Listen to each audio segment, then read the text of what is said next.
जय हिंद। आप सभी को स्वागत है आपका अपने YouTube चैनल स्टेनोग्राफर्स अड्डा में। तो चलिए डिक्टेशन स्टार्ट करेंगे। डिक्टेशन स्टार्ट होगी 5 सेकेंड बाद।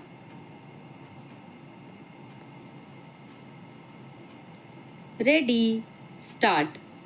आजकल हर जगह कृत्रिम मेधा यानी AI की चर्चा रहती है। मोबाइल चलाने में दक्ष और AI से परिचित बच्चों की किसी कक्षा में अगर 50-60 वर्ष की आयु का कोई वैज्ञानिक अपना प्रभाव डालने के लिए कुछ पूछे कि गैलीलियो को जहर का प्याला क्यों पीना पड़ा था, फिर स्वयं बताने लगे कि वह इस निष्कर्ष पर पहुंचा था कि सूर्य स्थिर है, पृथ्वी और अन्य ग्रह उसके चारों ओर चक्कर लगाते हैं। जब तक वह अपनी बात पूरी करेगा, बच्चे उत्तर ढूंढ चुके होंगे। अगर उनसे कहा जाए कि अमुक विषय पर लेख लिखो, तो वह भी कुछ मिनटों में तैयार हो जाएगा। यूं कक्षा में अब अध्यापकों और छात्रों के आने की भी आवश्यकता नहीं है।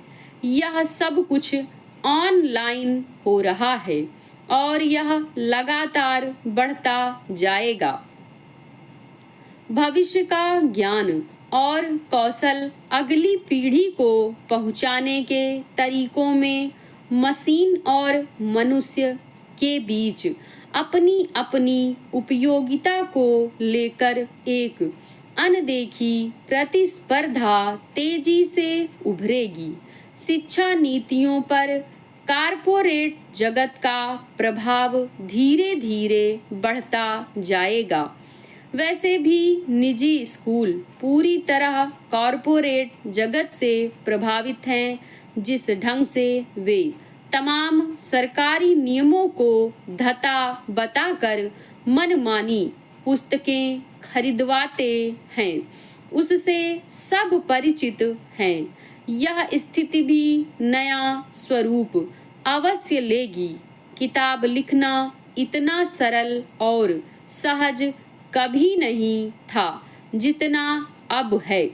आज बड़े बड़े राष्ट्रीय और अंतर्राष्ट्रीय विचार विमर्श बहुत सहज और त्वरित हो गए हैं। अंत संपर्क संभावनाएं खुलती जा रही हैं। यही नहीं, युद्ध का पैमाना बदल गया है, हथियार बदल गए हैं। भविष्य के बड़े बड़े युद्ध भी शायद प्रयोगशालाओं में बैठकर लड़े जा सकेंगे। भारतीय परंपरा में ज्ञान प्राप्ति के प्रथम 3 सोपान हैं: अध्ययन, मनन और चिंतन। चौथा है उपयोग। उपयोग के लिए आवश्यक कौशल विकसित करने होते हैं। उस ज्ञान का कोई अर्थ नहीं जो मानव कल्याण में उपयोगी सिद्ध न हो। ज्ञान के साथ आज के शिक्षा दर्शन में भी कौशलों की उपयोगिता और उनकी बढ़ती आवश्यकता को स्वीकार किया जाता है। उपयोग की कुशलता जब सभी पक्षों के निरीक्षण और परीक्षण से स्वीकार्य हो जाती है, तभी नए ज्ञान का खुला उपयोग प्रारंभ होना चाहिए। ऐसा न होने से परमाणु ऊर्जा के कल्याणकारी उपयोग की जगह हिरोशिमा और नागासाकी होते हैं। आज भी संपूर्ण मनुष्यता को पृथ्वी से समाप्त कर सकने की क्षमता वाले परमाणु हथियार कई देश सीने से लगाए बैठे हैं। कितने दशक बीत गए, एनपीटी केवल कागजों पर विद्यमान है। रासायनिक उर्वरक और प्लास्टिक ऐसे आविष्कार थे जिन्होंने अपने प्रारंभिक दिनों में भी सभी को प्रभावित किया, मगर अब उनके दुष्परिणाम तेजी से सामने आए हैं। आखिर यह वैश्वीकरण का युग तो है, लेकिन उससे ज्यादा तीव्रता से यह व्यापारीकरण का युग है।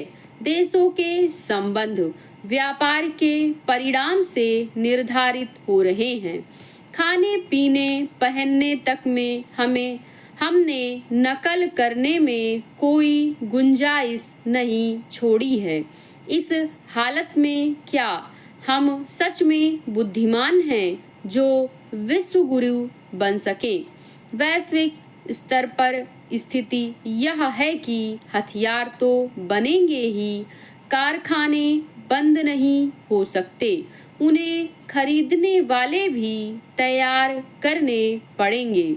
बड़ी उम्मीदें थी कि द्वितीय विश्व युद्ध की विभीषिका से निकलने के बाद विश्व अब युद्ध से दूर रहेगा, इसलिए संयुक्त राष्ट्र बना। लेकिन ऐसा कोई वर्ष इस बीच में नहीं बीता जिसमें युद्ध ना हो रहा हो, हिंसा ना हुई हो, आक्रमण ना हुए हों। यह भी मानना पड़ेगा कि कोई वर्ष ऐसा नहीं बीता है जब शांति प्रयास ना हो रहे हों। इस सदी में भी मनुष्य की नियति युद्ध की, हिंसा और शांति प्रयासों की विफलता के बीच ही झूलती रहेगी। वह कमी कहाँ रह जाती है कि मनुष्य लगातार हो रही हिंसा और युद्ध से अपने को निकाल ही नहीं पाता है। मनुष्य की पिछली सदी और इस सदी के पहले चौथाई भाग की उपलब्धियों को देखते हुए यह स्पष्ट हो जाता है कि इसका कारण बुद्धि की कमी तो नहीं ही है। भारत में तो हजारों वर्ष पहले से लोग जानते थे कि बुद्धि ही बल है। ज्ञान के क्षेत्र में भारत अन्य सभ्यताओं से दर्शन और मानवीय तत्व में सबसे आगे रहा। जो कुछ किया या जो चिंतन विकसित किया सर्वभूत हिते रतः के दर्शन के आधार पर किया। ऐसे ही दर्शन और वैचारिकता के सम्मान में विश्व के अन्य देशों के लोग भारत को गुरु मानने लगे थे, पर आगे शायद मेधा का न होकर कृत्रिम मेधा का युग ही बनने वाला है। आज तो प्रचार प्रसार के अनगिनत साधन संसाधन उपलब्ध हैं, लेकिन जब नालंदा, तक्षशिला, विक्रमशिला में लोग ज्ञानार्जन के लिए भारत को विश्व गुरु मानकर आते होंगे, तो उन्हें आज के समय जैसा सोशल मीडिया उपलब्ध नहीं था, ना ही टीवी था, ना एक एक दो दो पृष्ठ के विज्ञापन देने की सुविधा।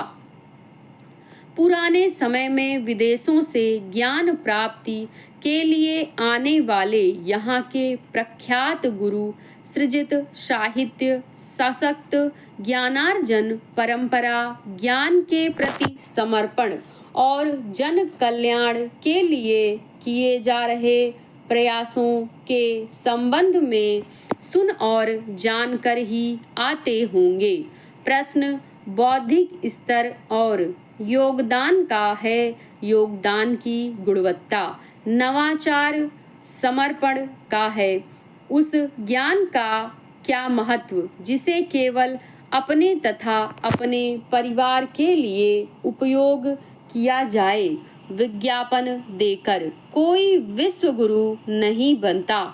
पीढ़ियों का परिश्रम, त्याग, प्रतिबद्धता और समर्पण जब संस्थागत या साहित्य सृजन द्वारा विश्व को प्रभावित करता है, तभी बौद्धिक या शैक्षिक श्रेष्ठता की अपेक्षा की जा सकती है। समाप्त। ऐसे ही डिक्टेशन पाने के लिए चैनल को सब्सक्राइब करें और दोस्तों के साथ शेयर जरूर करें। Thank you.